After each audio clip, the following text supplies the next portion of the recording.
तलाक एक अनोखी कहानी। जब मैं रात को घर पहुंचा तो मेरी पत्नी ने खाना लगाया।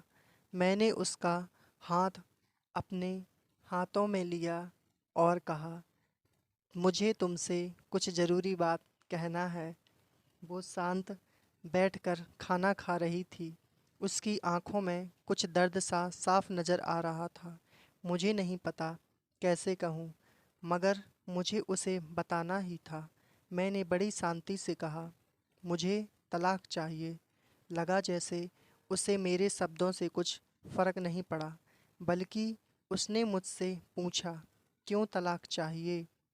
मैंने उसके सवाल को अनसुना किया तो उसे गुस्सा आ गया। उसने चम्मच उठाकर फेंक दिया और ज़ोर से चिल्लाई, तुम इंसान नहीं हो। उस रात हमने एक दूसरे से बात नहीं की। वो रो रही थी। मुझे पता था कि वो जानना चाहती थी कि आखिर ऐसा क्या हुआ जो हमारा रिश्ता टूटने की कगार पर आ गया। पर मेरे लिए उसके सवालों का जवाब दे पाना नामुमकिन था। मैं अब किसी और से प्यार करने लगा था। अब मुझे उससे प्यार नहीं रहा। मैंने उसे उसके बरसों के प्यार की सज़ा दी थी। भरे मन से मैंने तलाक के पेपर तैयार किए। उसमें लिखा था कि वह पूरा घर, कार और कंपनी की 30% शेयर ले सकती है इस तलाक के बदले में। लेकिन उसने उन पेपर्स को देखा और उनके टुकड़े टुकड़े कर दिए। वो औरत जिसने मेरे साथ जीवन के 10 साल बिताए थे, वो आज मेरे लिए अनजान हो चुकी थी। मुझे इन 10 सालों का जो उसने मेरे लिए बर्बाद किए, मगर मैं क्या करूं? जो हो चुका उसे मैं बदल नहीं सकता था, क्योंकि मैं किसी और से अपनी पत्नी से भी ज़्यादा प्यार करने लगा था। आखिरकार उसके सब्र का बांध टूट गया और वो फूट फूट कर मेरे सामने रोने लगी। मेरे लिए उसका रोना एक तरह से उसकी रिहाई की तरह था। तलाक की ये बात जो कई दिनों से मुझे परेशान कर रही थी, अब बिल्कुल साफ हो चुकी थी। अगले दिन मैं घर काफ़ी लेट आया। मैंने देखा कि वो टेबल पर बैठकर कुछ लिख रही थी। मैंने शाम का खाना नहीं खाया था, लेकिन फिर भी मैं सीधे ऊपर जाकर अपने कमरे में सो गया, क्योंकि पूरा दिन प्रिया के साथ रहने और कई जगह घूमने के बाद मैं थक गया था। वो शायद रात को उसी टेबल पर लिखते लिखते सो गई थी। सुबह उसने तलाक देने की शर्तें बताईं। वो मुझसे कुछ भी लेना नहीं चाहती थी। उसे सिर्फ तलाक से पहले 1 महीने का समय चाहिए था। उसने आग्रह किया कि इस 1 महीने में हम दोनों वही पुराना वाला जीवन जिएं जितना संभव हो सके, क्योंकि आने वाले महीने में हमारे बेटे की परीक्षा है। वह नहीं चाहती थी कि हमारे टूटे रिश्ते का प्रभाव उसकी पढ़ाई पर पड़े। मुझे भी यह ठीक लगा, मगर वो कुछ और भी चाहती थी। जैसे शादी के दिन मैं उसे उठाकर अपने शयन कक्ष तक ले गया था, उसी तरह हर रोज़ 1 महीने तक मैं उसे शयन कक्ष से उठाकर मुख्य द्वार तक ले आऊं। मुझे लगा यह पागलपन है, मगर इन आखिरी दिनों को थोड़ा अच्छा बनाने के लिए मैंने उसकी यह शर्त स्वीकार कर ली। मैंने प्रिया को अपनी पत्नी की सभी शर्तें बताईं। वो हंसने लगी। उसे लगा मेरी पत्नी कितने भी तरीके अपना ले, तलाक होना तो तय है। मेरी पत्नी और मैं किसी से भी इस दौरान नहीं मिले थे, लेकिन उस दिन जब मैं उसे पहली बार उठाकर गेट तक लेकर गया, तो इत्तकल हम दोनों काफ़ी अजीब महसूस कर रहे थे। पीछे से हमारा बेटा भी खिलखिलाकर खुश हो रहा था। अगले दिन यह काम थोड़ा आसान और सामान्य हो गया। वह मेरे सीने से लगी थी और मैं उसकी खुशबू महसूस कर रहा था। ऐसा लगा जैसे कई दिनों बाद मुझे ये खुशबू मिल रही थी, या फिर कई दिनों से मैंने उसके होने का महसूस नहीं किया था। पहले जितना उसमें वो कसाव नहीं था और चेहरे पर कुछ हल्की झुर्रियाँ नज़र आ रही थीं और बाल भी सफ़ेद होने लगे थे। ये वही औरत थी जिसने अपने जीवन के 10 वर्ष मुझे समर्पित किए थे। चौथे दिन जब मैंने उसे उठाया तो वो पुरानी रोमांच लौटने लगी थी।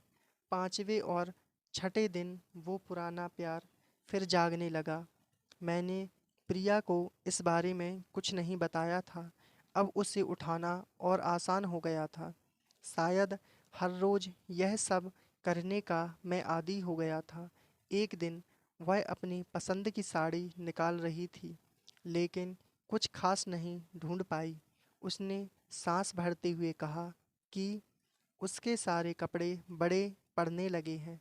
तब मुझे पता चला कि वह काफ़ी दुबली हो गई है और इसलिए मैं उसे आसानी से उठा पा रहा था। मेरे दिल को एक झटका सा लगा।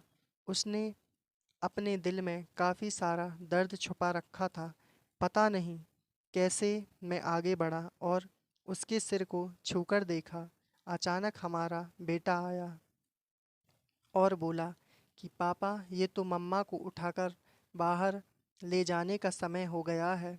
उसके लिए अपने पापा द्वारा मम्मा को उठ इस तरह उठाकर ले जाते हुए देखना जीवन का अभिन्न हिस्सा बन गया था। मेरी बीवी ने हमारे बच्चे को बुलाया और ज़ोर से उसे गले लगा लिया।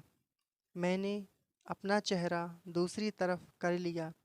मुझे लगा मैं अपना निर्णय ना बदल दूं।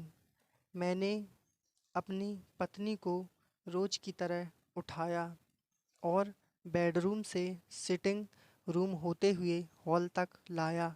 उसने प्यार से अपने दोनों हाथ मेरी गर्दन के आसपास रख दिए। मैंने उसे ज़ोर से पकड़ रखा था, बिल्कुल हमारी सुहागरात की तरह। मगर उसका इतना कम वजन मुझे परेशान कर रहा था। महीने के आखिरी दिन जब मैंने उसे उठाया तो मेरे लिए एक कदम भी चल पाना मुश्किल हो रहा था। हमारा बेटा स्कूल जा चुका था। मैं अपनी कार से ऑफिस गया और कार से कूदकर बाहर आ गया, बिना कार को लॉक किए।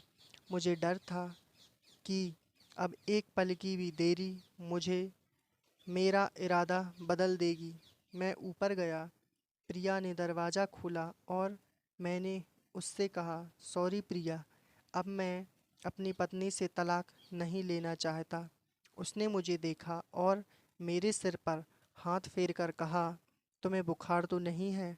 मैंने उसका हाथ हटाया और कहा, सॉरी प्रिया, अब मुझे अपनी पत्नी से तलाक नहीं चाहिए। हमारी शादीशुदा ज़िंदगी शायद हम दोनों के ध्यान ना देने की वजह से बोरिंग हो गई थी, लेकिन इसका मतलब यह कतई नहीं कि हम एक दूसरे से प्यार नहीं करते। अब मुझे एहसास हुआ है कि जिस दिन मैं उसे शादी करके अपने घर लाया था, उस दिन से जीवन के आखिरी दिन तक मुझे उसका साथ निभाना है। प्रिया के होश उड़ गए। उसने मुझे एक जोरदार चांटा जड़ दिया मेरे मुंह पर। वह रोने लगी और दरवाज़ा अंदर से बंद कर लिया। मैं सीढ़ियों से नीचे उतरा और आकर अपनी कार में बैठ गया। आगे एक फूल वाले की दुकान पर रुका और अपनी प्यारी पत्नी के लिए एक सुंदर सा गुलदस्ता लिया। दुकानदार ने पूछा कि इस पर क्या लिखना है। मैंने मुस्कुराते हुए कहा कि मैं तुम्हें जीवन के आखिरी दिन तक यूं ही उठाता रहूँगा, मेरी अर्धांगिनी। उस शाम जब मैं घर आया, हाथों में गुलदस्ता लिए, मेरे चेहरे पर एक मुस्कान थी। मैं ऊपर अपने कमरे की तरफ भाग कर गया, लेकिन तब तक वह मुझे छोड़कर इस दुनिया से जा चुकी थी, हमेशा के लिए। वो कई महीनों से कैंसर से लड़ रही थी, लेकिन मैं प्रिया के साथ इतना खोया हुआ था कि कभी ध्यान ही नहीं रहा। उसे पता था वह जल्दी ही मुझे छोड़कर जाने वाली है, इसलिए वह मुझे और मेरे बेटे के रिश्ते को टूटने से बचाना चाहती थी। मैं नीच उससे तलाक लेना चाहता था, लेकिन फिर भी उसने मुझे अपने बच्चे की नज़रों में एक प्यारा पति और पिता बना दिया था। जीवन की छोटी छोटी बातें रिश्तों में बहुत महत्व रखती हैं। बड़ा घर, बड़ी कार और बैंक बैलेंस ये खुशियों का हिस्सा ज़रूर बन सकते हैं, मगर अपनों के बिना इनकी कोई कीमत नहीं। धन्यवाद। हेलो दोस्तों, अगर आपको ये स्टोरी अच्छी लगी हो तो प्लीज़ इसे लाइक करें एंड शेयर करें, और प्लीज़ कमेंट करके ज़रूर बताएं कि स्टोरी कैसी लगी, और चैनल को सब्सक्राइब करें। धन्यवाद।